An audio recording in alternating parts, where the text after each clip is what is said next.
Hello everyone, welcome back to my YouTube channel. আজকে আমাদের geography of India general introduction class number 3। তো আজকে আমরা যে বিষয়গুলো নিয়ে আলোচনা করব সেটা হচ্ছে ভারতের রাজ্য এবং কেন্দ্রশাসিত অঞ্চলগুলো সম্পর্কে গুরুত্বপূর্ণ বিষয়। ঠিক আছে, তো চলো শুরু করি।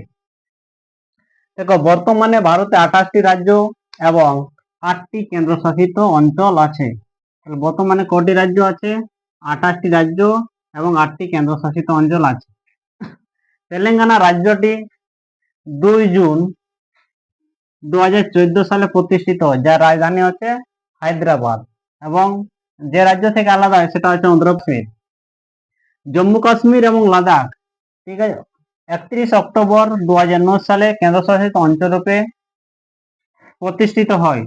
ঠিক আছে, লাদাখের রাজধানী হচ্ছে লে এবং জম্মু কাশ্মীর রাজধানী হচ্ছে শ্রীনগর। এটা হচ্ছে সামার সিজনে অর্থাৎ গ্রীষ্মকালে, এবং জম্মু হচ্ছে উইন্টারে অর্থাৎ জম্মু কাশ্মীরে আমাদের দুটা রাজধানী হয়, একটা গ্রীষ্মকালে হয় শ্রীনগর এবং শীতকালে হয় জম্মু।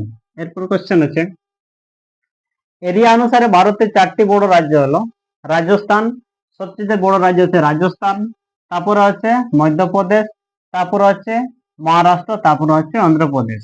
আচ্ছা, গোয়া হলো ভারতের ক্ষুদ্রতম রাজ্য। আমরা জানি যে গোয়া আছে ভারতের ক্ষুদ্রতম রাজ্য।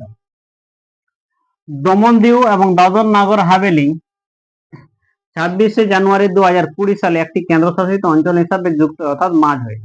আগে এই যে দমন আর দিউ এবং দাদর ও নগর হাভেলি আলাদা আলাদা কেন্দ্রশাসিত ছিল। 2020 সালের 26শে জানুয়ারি এটা এই দুটা যে কেন্দ্রশাসিত সেটা একসাথে মার্জ হয়। ঠিক আছে, পুডুচেরি এমন একটি কেন্দ্রশাসিত অঞ্চল বলছে যার 4টি অংশ 3টা রাজ্যে বিস্তৃত। ঠিক আছে, যথা আমাদের পুডুচেরি, যেটা মেন পুডুচেরি, এবং করাইকল, এই দুটো আছে তামিলনাড়ু রাজ্যে অবস্থিত। তারপরে হচ্ছে ইয়ানামটা অন্ধ্রপ্রদেশ অবস্থিত এবং মাহাটা কেরলে অবস্থিত। ঠিক আছে, তাহলে কি বলছি, এটা কিন্তু খুবই গুরুত্বপূর্ণ একটি কোশ্চেন। এটা যে পুডুচেরি এমন একটি কেন্দ্রশাসিত অঞ্চল যার 4টি অংশ আছে কিন্তু 3টা রাজ্যে বিস্তৃত আছে। মেন পুডুচেরি এবং করাইকলটা তামিলনাড়ু রাজ্যে আছে, ইয়ানামটা অন্ধ্রপ্রদেশে আছে, আর মায়াটা কেরলে আছে। ঠিক আছে, এরপর আছে জনসংখ্যা। ভারতের জনসংখ্যা আছে 121 কোটি। ঠিক আছে, 8,54,977, যা পৃথিবীর মোট জনসংখ্যার হচ্ছে 17.5%। এটা হচ্ছে 2001 সালের যে ডাটা আছে, সেন্সাস আছে, সে অনুসারে। পপুলেশন ওয়াইজ অর্থাৎ জনসংখ্যা ওয়াইজ ভারতের 4টি বড় রাজ্য হলো, প্রথম হচ্ছে উত্তরপ্রদেশ, 17% জনসংখ্যা আছে ভারতের মোট জনসংখ্যার। মহারাষ্ট্র হচ্ছে 9%, বিহারও হচ্ছে 9%, আর ওয়েস্ট বেঙ্গল হচ্ছে 7%। এবার হচ্ছে আমরা যেটা জানবো, যেটা বেশিরভাগই কোয়েশ্চেন আসছে, সেটা হচ্ছে জনঘনত্ব অনুসারে।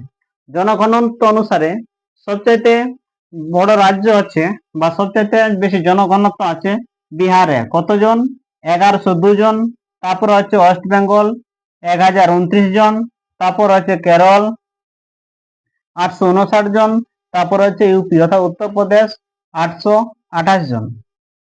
আচ্ছা, সবচেয়ে কম জনঘনত্ব রাজ্য হলো অরুণাচল প্রদেশ, মাত্র 17 জন। মাত্র কতজন?